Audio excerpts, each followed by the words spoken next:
Good evening, Democrats, and welcome to Meet the Candidates. I'm Lauren Calmet, Political Director here at the Florida Democratic Party. Tonight's episode will feature candidates who are veterans. Before I introduce these candidates, I'd like to turn it over to Chair of the Florida Democratic Party, Terry Rizzo, for a quick message. Hello, Democrats. I'm especially excited for tonight's Meet the Candidates episode, as we are highlighting some very honorable individuals tonight. With us this evening, we have several Democratic candidates who are veterans. Candidates, I want to thank you so much for serving our country, and thank you for your continued dedication to our communities. We know running for office is a tremendous sacrifice, and we're honored to have you on our team. I was raised as a Navy brat, married to a Vietnam veteran, a Purple Heart veteran. My real father was a Marine, and my grandfather served on MacArthur's staff in Japan. So the military is near and dear to my heart, and we honor our veterans in our family, and I'm proud to be with you tonight and honor you and thank you for running to represent Democratic values. Thank you, folks, and I look forward to hearing from you all tonight. Wonderful. Thank you so much for joining us tonight, Chairwoman. We're going to kick off tonight's program with two candidates for the Florida State Legislature. Karen Butler, running for Senate District 4, and Dave Rogers, running for House District 17, are going to join us for this first segment. Hi, Karen and Dave. How are you doing tonight? Hi, Lauren. I'm doing great. How are you? Good. Thank you so much for joining us. Well, let's start off with a 20-year decorated USAF veteran, Karen Butler. She continues to serve the Elgin AFB community in real estate as a military relocation specialist, helping hundreds of families find their first and forever home. Karen, this first question is for you. What would you do in the Florida Senate to address environmental issues in your district? Well, that's a really good question. The first issues I would address are the companies that are major contributors to the toxic waste and landfills. Escambia County specifically is the #1 most toxic county in the state of Florida. It's also the #11 most toxic county in the United States. We need to work on imposing fines for these repeat offenders. Just as a beginning, we need to convince them to clean up their damage. No threats, just convince them. And they need to clean up the waste sites that they have covered up with no lining. So now the toxins are just seeping out into the ground as well as into our estuaries. They failed to cap off the waste sites. So now the people are actually breathing in the toxins daily, which is actually exacerbating their immune systems and exposing them even more to the coronavirus. They're currently dumping 34 billion tons of toxic waste into our air every year. And now we have a dead zone out in the beautiful Gulf of Mexico that has now reached the size of Connecticut. It is over 5,000 square miles. We've got to do something about that in order to save the environment. Absolutely. Thank you so much, Karen. And of course, as all of our viewers tonight know, speaking about environmental issues and prioritizing our planet is part of the Democratic Party platform. I'll turn it over to our friend Dave Rogers with a similar question, because of course we are witnessing extreme weather events all over the country, everything from the fires in California to the derecho winds in Iowa and Hurricane Laura in Louisiana. Dave, how will you help prepare Florida for global warming? Thanks, Lauren. Florida is one of the most vulnerable states to global warming and sea level rise, and our Republican legislature has ignored the issue. I would mobilize the state university system, give them direction and funding to undertake a comprehensive examination of the challenges presented by global warming and to develop proposed policies and solutions for the legislature to consider to address this problem. They're an enormous asset that we're failing to leverage as a state. I've spoken with people at the University of Florida, and they're ready to take this task on. In fact, they've approached the governor and the legislature to do something very much like what I've just described, but they've been rebuffed at every turn. I want to change that. Thank you. Thank you for sharing that.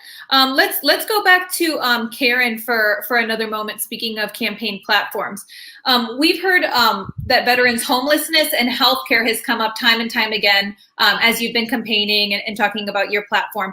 What can we do to address these issues? I think one of the very first things we need to do is expand Medicaid to include our homeless veterans, because face it, we have taken the best and the brightest to go off and fight our wars. But when they come back broken and bruised, they're discharged from the military, many of them with no benefits, no health care. They have other issues like PTSD and things like that, which ruin their relationships. They end up homeless. They're on the street. They turn to drugs. There's so many different things that contribute to the situation. I believe that if we find a way to encompass them and get them the treatment that they need and provide affordable housing for them, I think we can better take care of our veterans, even if it's to provide like the transportation that they have for kidney transplants or dialysis. You know, maybe we can get some buses that can pick them up at specific locations and maybe get them to our VA healthcare facilities. That's an option. Thank you, Karen. And I think that there's a component that I believe that you had just touched upon in what you had just said, which is that, you know, these issues are becoming more front and center in our conversations lately, and that's being absolutely exacerbated by this pandemic. And not only the issues that you had just talked about, but also systemic inequality as a whole. Dave, why don't I turn to you? What will you do to address systemic inequality here in Florida? We need to look at inequality in all its dimensions: race, gender, and income. We need to reform the criminal justice system in Florida, eliminate private prisons, eliminate cash bail for nonviolent offenses. We need to ensure every child in Florida receives a first-class public education, regardless of their zip code. And we need to raise the minimum wage to a living wage, and I support raising it to $15 an hour. We need to expand Medicaid and rebuild Florida's public health infrastructure. We need to ensure that trans rights are human rights, the same as anybody else's. And we need to empower employees to organize, unionize, and collectively bargain. And that's how we grow the middle class in Florida. Thank you, Dave. And for our folks who are watching, please forgive me for not doing the proper background and introduction earlier. So Dave, who we just heard from, is a retired Navy commander and graduate of the Naval Academy, as well as a father of 3 and grandfather of 5. So with all of that, there's certainly a lot of life experience there. I'd like to touch upon your Navy service real quick. Of course, you've been a leader, and you shared with me offline that you had served leaders both good and bad. So what can you say about Florida's leadership right now? Well, Lauren, there is an absence of leadership at every level of government in Florida. Where we should have leaders, instead we have demagogues. One of the jobs of leadership is to listen to expert advice and act accordingly. But a leader must also have vision and be able to help our citizens make meaning out of their suffering and sacrifice, to unite our citizens in common purpose for the greater good. I admire great leaders like Winston Churchill and Vice Admiral James Stockdale. I especially admire strong leaders among us today, like Admiral William McRaven, who has the moral courage to speak out. I don't claim to be a great leader, but I would look to those leaders and model myself after their examples. In the midst of these manifold crises, the climate emergency, inequality, attacks on democracy from without and within, our nation calls us to action. Some step up while others step aside. I don't know what course others may take, but I'm stepping up. Thank you so much, Dave, for sharing your vision of what your leadership would look like, as well as a vision for what Florida could strive, how great Florida could strive to be. Speaking of issues that we're seeing going on in Florida, Karen, we had spoken a little bit offline about infrastructure. Karen, can you please share with us what are some of your ideas that you may have for improving infrastructure, specifically in your area? Specifically in my area, I think we would be able to improve our roadways. I would work closely with our county commissioners because that's one of the largest problems that we have. We need to bring in better paying jobs. We need to pay our teachers what they're worth. You can't have Black and brown students in schools who are having the gym teacher teach them math. Okay, there are just so many things that we can do, and our current leaders have done nothing but kick the can down the road. It's time to take a stance. We've got to make a difference. I'm the first woman to run for this office in 100 years. I am in a position, I've got the skill set, the leadership, and experience to make a difference in Northwest Florida. I want to earn their trust, I want to earn their votes, and I want to earn their respect. Absolutely. Well, thank you so much for sharing that with us. That was Karen Butler running for Senate District 4 alongside Dave Rogers running for House District 17. Karen and Dave, would you please quickly share with our viewers geographically where the seats you are running for are? Karen? I am actually in District 1. So Senate District 1 is from Escambia County, Santa Rosa County, and Okaloosa County in the far northwest corner of the state. Thank you. We know that's been a red area in the past, so we are absolutely cheering for you. We would love to see some blue leadership up there. Dave, how about you? Thank you so much. I'm in House District 17. It's in Northeast Florida, basically most of St. Johns County except for the southernmost portion. And St. Johns County is noteworthy as being the highest median income county in the state. So from the perspective of most of the residents here, the status quo is just fine. You have to open up the aperture a little bit and see that for the rest of Florida, it's not so rosy. Absolutely. Well, thank you so much, Karen and Dave, for joining us tonight. And thank you so much for your service to our country. It's been an absolute pleasure to have you both on. Thank you. Thank you so much. Thanks for having us here. Next up, let's turn to another group of our Democratic candidates who are also veterans. Lloyd Dabbs running for House District 52. Scott Hockenstein running for House District 57. And Andrew Learned running for House District 59. Hello, gentlemen. It's so good to see all of you again. Hi, Lauren. How are you? Good. Thank you. So, Lloyd, why don't we start off with you? Sure. I'll start off by introducing you first, and then we've got a few questions for you. Great. Lloyd is a Vieira resident and father, husband, combat veteran, and career intelligence officer, having served 21 years in combat operations in places like Kosovo, Iraq, Afghanistan, and in the United Nations operations in the Democratic People's Republic of Congo. Dabbs is running on platform prioritizing economic equality, healthcare for all, education reform, climate activism, and other issues. Lloyd, before I dive into this question, would you please share with our viewers just kind of exactly where your seat is in Florida?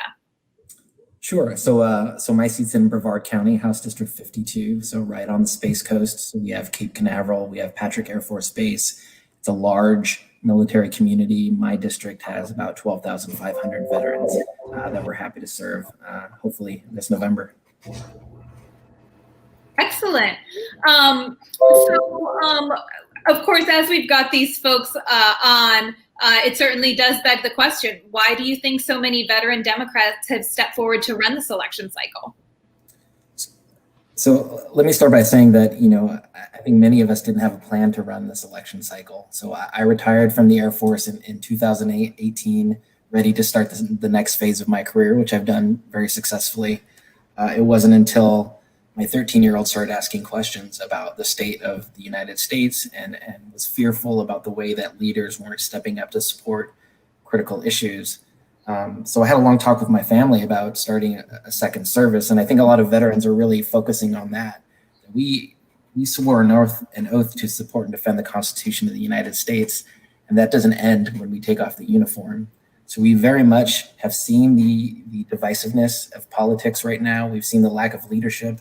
We've seen a void in the way the leaders should be helping, especially during a global pandemic. And we've stepped up because we feel that our leaders aren't taking that responsibility. And we take it very seriously as veterans. So that's why we're here. Excellent. Well, thank you so much for joining us. We've got a few more questions for you, but next up, I'd like to introduce Scott, also known as Mr. H. He has been a public servant his entire life. He joined the Navy when he was 17, graduated from the U.S. Naval Academy, and served for 24 years with command in multitude deployments. After retirement, he became a middle school teacher and was named the 2019 Hillsborough County Teacher of the Year as a finalist. Mr. H has proved that he can get the job done and takes care of people, and he is running in State House District 57 to improve public education, public health, and public service in his district across the state. Scott, I'll turn to you for something that we'll definitely want to expand a little bit more on, but first I'll hit you with a question about education. What are some public education issues that your district faces, and what policies do you propose to fix them? So first off, good evening, Lauren. Thank you for having me. I'm honored to be in the company with Lloyd and Andrew. When it comes to public education in Florida, we have chronically underfunded it. If Florida were a country, we'd be the 17th largest economy in the world, but we're in the bottom 5 for teacher pay and the amount of funding that we give to public education. There are all sorts of reasons for that, things we could do to change it. One thing, we have in state law something known as the rollback rate on property taxes, which means that even as we need more revenue, we decrease by law the tax rate each year so that by law we cannot collect more revenue in each individual county. My district is the southeast part of Hillsborough, one of the fastest growing regions in Florida, way overdeveloped, a lot of students. Our schools are overcrowded because they've cut off money for public education capital outlay. That's the money that builds new schools.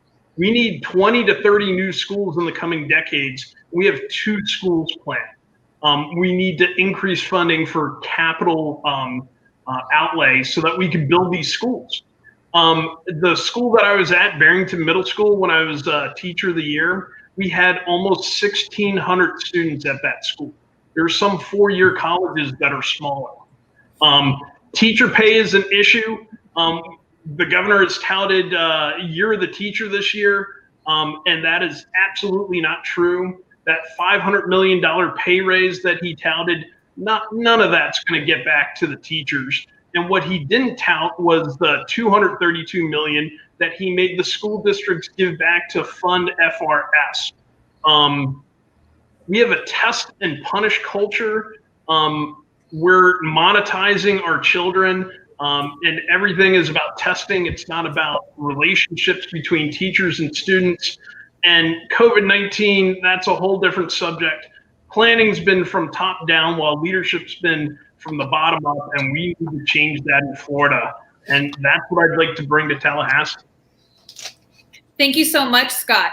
And of course, we couldn't talk about education without kicking it over also to a friend of the Florida Democratic Party, Andrew Learned. I know we've spoken about this a number of times.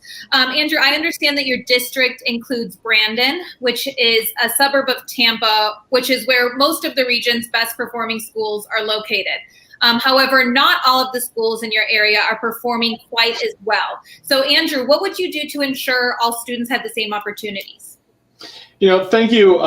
Thanks for the question, and thanks for doing this, Lauren. This is a really great opportunity. I am a veteran, but I also own a small tutoring company, and in that job, I go to hundreds of our kids' parent-teacher conferences over the years here in Brandon. So I see this one firsthand, and that's why I'm so committed to fighting 100% to fully fund our public schools and make sure all of our kids have every chance to reach their highest potential. The Republicans here have been chipping away at public education for more than 30 years, cutting their funding and siphoning that off to for-profit corporations. And I'm going to Tallahassee to fight to make sure that money stays here in the district and goes to helping our kids and our teachers. Thank you, Andrew, and I'm certain that this is a conversation that all of you will continue to have on the campaign trail. And just to address something that I know we had spoken about with the previous group of candidates, Lloyd, I'll turn this one to you. as we had touched upon just a little bit before, the need for aggressive climate action is a key issue here in Florida, especially to our voters. So can you share with us what your solutions would be and how those would impact the folks in your community? Sure. So as a former military intelligence analyst, we've been tracking the effects of climate change for years. We've understood its effects. We understand how climate change will affect not just abroad, but really affect the state of Florida. So we know sea levels will rise. We know we need resilient infrastructure. We know we need better underlying infrastructure in the state of Florida. But we have a moral obligation to leave a better world for our children. And I think that's the difference between me and my opponent. We view climate change as an existential threat to the people of Florida. We have a $178 billion tourism industry in Florida, space driven here on the Space Coast. So we want to make sure that we have a resilient economy as well. So one of the ways we'll fix that is we'll strengthen clean water initiatives. We'll work on increased research and development for sustainable technologies right here in Florida. Work on major infrastructure improvements across the state. And all of this is wrapped up in what we're calling the Florida Climate and Economic Defense Initiative, which I helped author and is signed by more than 50 Florida candidates this year. It essentially aligns us with a New Deal roadmap for how we would not just be carbon neutral, but carbon negative by 2050 and beyond, because we have to be aggressive in the manner by which we tackle climate change, because it's so important, not just for us, but for our children and for our children's children, to make sure that we solve these problems now. Thank you. And, of course, we all understand that climate change is essentially an existential threat to us right now. And I'd be remiss if I didn't bring up another huge threat to our communities, COVID-19. So, Lloyd, what do you feel the state's response to COVID? Why would you feel that the state's response to COVID-19 was insufficient? And as a legislator, what would you have done differently to lead your community response? Sure. I think what I'm going to say is probably representative of a lot of districts that are maybe underrepresented by Democratic leadership. We saw a general leadership vacuum and a lack of science-driven approaches to solving COVID-19 here in the state of Florida. So what we would have done differently is obviously work towards mask mandates, make sure we have mandatory shutdowns, make sure we have rapid testing and tracing capabilities. Those are step one. If we would have done that in the beginning, we would have had a mitigated response. We would have also had an ability to recover more quickly from an economic perspective. As a candidate, what I did personally was volunteer, work food lines, work in homeless camps, and make sure that we were out in the community, serving the people of the community, when my opponent, who's the incumbent Republican legislator, was nowhere to be found, wasn't responding to people's need for unemployment concerns, wasn't responding to mail in general, and generally wasn't responding to the greatest pandemic and economic crisis that we've seen in our time. So one of the things that I did was draft a COVID-19 economic response, and then what I call Florida Next, which is an economic response plan that really funds initiatives and builds a resilient economy. So when we get into other situations, such as a global pandemic or hurricanes, we have a very robust infrastructure and diverse small business economy that drives our Florida growth for the next 10 to 20 years. It's that forward-thinking leadership that I think we're missing in District 52, and I'm excited to bring that to Tallahassee once I'm elected. Excellent. Thank you, Lloyd. We would absolutely love to see you in Tallahassee. Scott, I have a similar question for you, just to piggyback off of what Lloyd had shared with us. What can the Florida legislature do to overcome the negative financial aspects of the COVID-19 crisis? When it comes to COVID-19 and what the Florida legislature has done, it's more about what they've not done. And they have not led on this issue. And Lloyd talked about that. Dave talked about that earlier this evening. We need leadership up in the legislature, and we need people who get the job done and take care of people. And that's what veterans do. Here are some very specific things. If you take the Medicaid expansion, you're going to bring in like $14 billion worth of federal funds over the next 5 years. So that's money in our economy. Now, the Medicaid expansion would pay for itself in other parts of the budget because we wouldn't be paying for unpaid for care, and we would save money in other aspects such as mental health services because it'd be covered by Medicaid. And that gives us 850,000 more people with health care. The corporate tax refund this year was $532 million. That would pay for the Medicaid expansion for the next 5 years. We can do that. There's something new that the Federal Reserve has created since COVID-19 has started, and it's something called the Municipal Liquidity Facility. And basically, the Federal Reserve Bank will loan to states, counties, and even some cities at very advantageous interest rates. We can take that money and create some infrastructure projects that would bring jobs into Florida and stimulate the economy. I would take some of that money and start building the new schools that we need, especially in my district, and that's improving our lives for our constituents, and it's a stimulus project. I also think we need high-speed internet everywhere in the state. That's another project.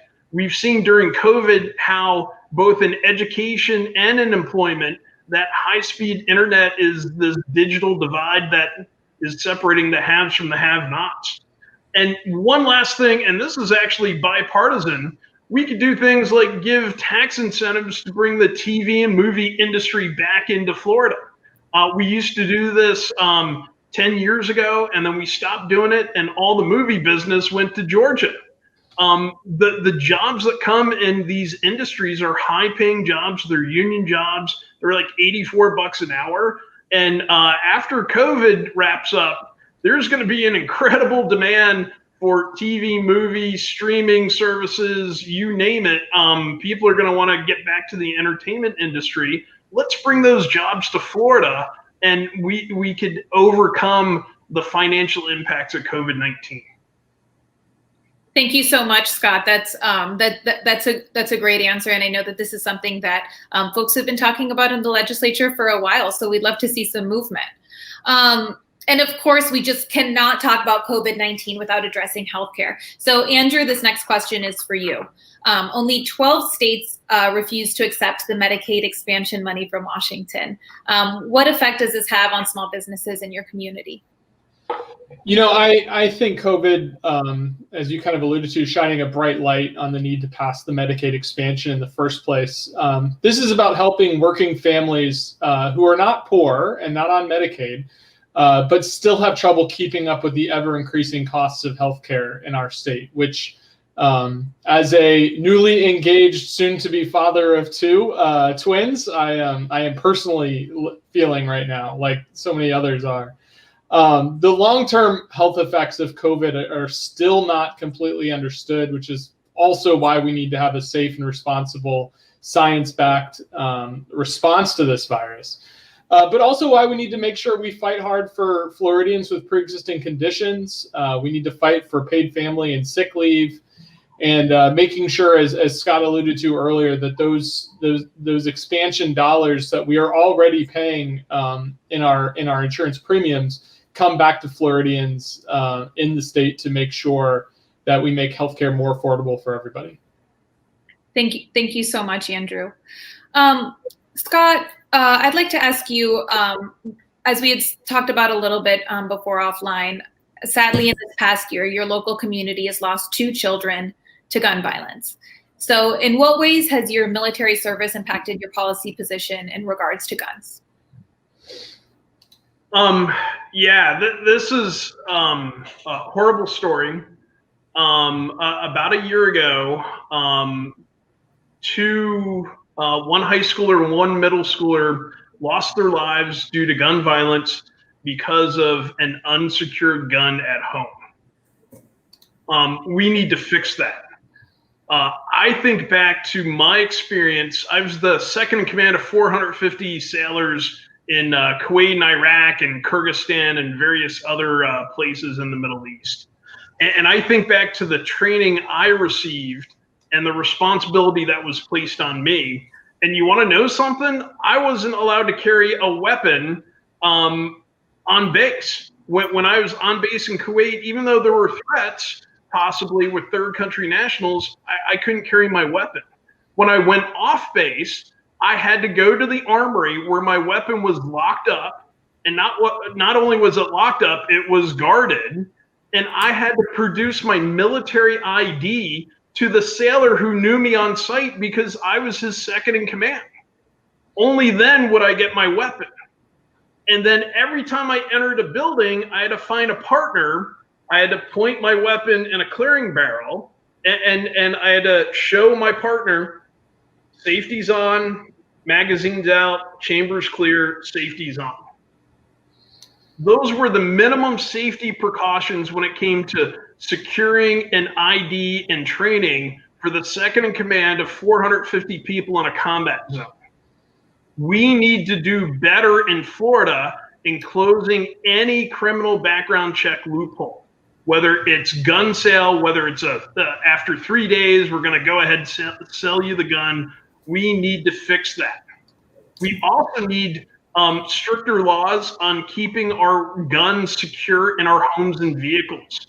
I was the Be Smart training lead for Moms Demand Action before I became a candidate, and we went around giving presentations on how to safely secure your weapon. It's on the adults, not on the children to do that. I testified in front of the Senate committee last year on the bill that would have taken some baby steps in this direction, but the House of Representatives wouldn't even hear the bill. And this has broad bipartisan support, especially among the voters. So that's something we need to change. It's personal. I've seen the devastating effects in my own community, and that's going to be one of the first things I do when I'm elected. Thank you. Thank you so much, Scott. And I wasn't aware of your work with Moms Demand Action, but they are simply an amazing group, and they certainly are doing advocacy that has importance and depth. Thank you. And this next question, I hate that we even have to bring it up, but of course it is the elephant in the room. Andrew, I'll turn to you for this one first. As a veteran, you must be personally offended by Trump's remarks disparaging fallen war heroes as suckers, attacks on veterans in your area. Yeah, for those of all the viewers who don't know my personal story, I first ran for office. I was one of the Navy's lead planners for the war in Yemen with 5th Marine Expeditionary Brigade.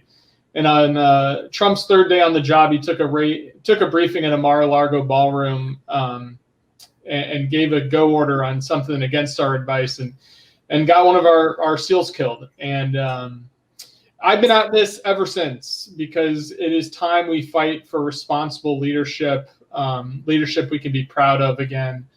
And I've lost people.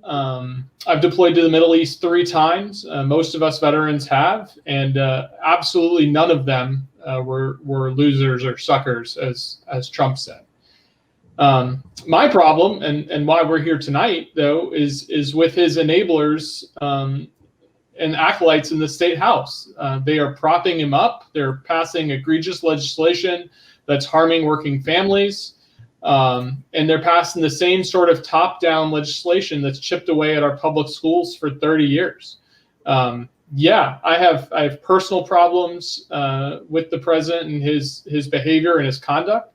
I have bigger problems with the people who know it's wrong and turn a blind eye to it because they would rather cash out for big corporate giants instead of doing the right thing for their friends and neighbors here and across Florida. Thank you. Thank you for sharing that, Andrew. Lloyd, I know that this is something that you had wanted to speak to as well. Please go ahead and share with us your thoughts. Yeah, I just want to echo what Andrew said, and that was my sense when I heard the comments initially, which is, we understand the ignorance of the president in certain comments, especially in regards to military service or the lack of his understanding of what it means to serve. But I'm more incensed at the lack of elected leaders who didn't speak out against it. There's a certain bravery that goes into running for politics, but actually making the hard decisions. And we need individuals, veteran or otherwise, who are willing to speak out, even against their party, when they see something that isn't right. So something that isn't right is taking our service members and using them as political tools. There's no R or D on the gravestones at Arlington National Cemetery. It's all about a commitment to service and self and sacrifice. And that's something that I think some will never understand, but we do. And I think that's what we can bring to Tallahassee is our understanding of standing up to issues, even when it's not politically expedient, to our own livelihoods as politicians. Thank you, Lloyd. I hope that we do get to see your leadership up there in Tallahassee. And before we close out, Scott, do you have any remarks on that statement that you'd like to share with our viewers? Yeah, I mean, that's a difficult statement to hear. I think anyone who swears an oath to the Constitution and who is willing to write a blank check to Uncle Sam, that includes their life, who puts public interest in front of personal interest or special interest, those people are not losers. They're not suckers. They're patriots who are the backbone of America. And I think Mr. Rogers said, like, in a crisis, this goes for first responders and other people who put public interest first. Mr. Rogers said, when there's a disaster, when there's an emergency, when people are running away from a problem, you'll always see some people running towards the problem. And those are our service members, there are first responders, there are nurses, and we need to honor those people for their sacrifices, not call them names. Thank you so much, Scott, for sharing that with us. And thank you once again to our candidates for joining us tonight, as well as for your service to our country. This group, we had the chance to meet Lloyd Dabbs running for House District 52, Andrew Lerted running for House District 59, and Scott Hottenstein running H always works. Mr. H. Running for House District 57. Of course, we are honored to have you on our Democratic ticket, and we are cheering for you in this election. Thank you so much for joining us tonight. Thank you, Lauren. We appreciate it. Thank you, Lauren. Thanks. And that concludes our program. Thank you so much for tuning in tonight for Meet the Candidates. This show will be airing every Tuesday and Thursday night at 6 p.m. from now until Election Day. We'll see you next time.